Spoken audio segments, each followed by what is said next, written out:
Turn out to the other news of the day and a disturbing scene at a home in New Jersey. That is where police are investigating a deadly stabbing.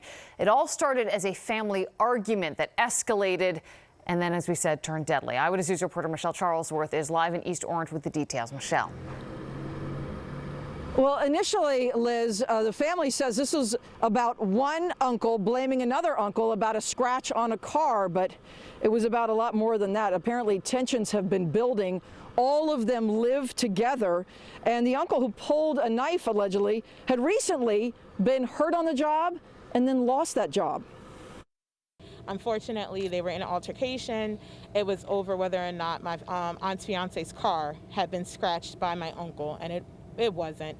CLARISA Price came running this morning after she heard that her uncle Samuel Hanna had stabbed her other uncle, Calvin Scott, over Scott's scratched car. It escalated from a fist fight to a stabbing in seconds. The man who died, 42-year-old Calvin, owned the scratched car and apparently accused Samuel. My aunt's fiance, Calvin, punched Archie and Samuel. And then from there, Samuel pulled the knife out on Calvin. And then he was stabbed a few times.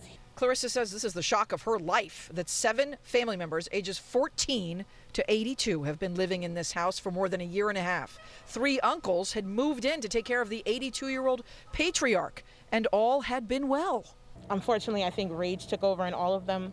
My aunt's fiance is not a violent guy. He's like a big teddy bear. Many in the neighborhood, also shocked by the stabbing, say tempers are much shorter these days. I had to come out like a referee and spoke to grown men, and I said, listen, you're going on like kindergarten kid. I said, grab your shovel and shovel out your parking spot. Neighbors all agree. Tight money, close quarters, COVID, job losses have all changed people. CLARISA says the same about her uncles.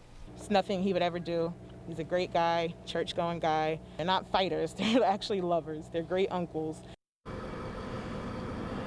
Sad to hear all of that. 2 other people who tried to break up this fight are in the hospital with non-life-threatening injuries. But again, they tried to break up the fight.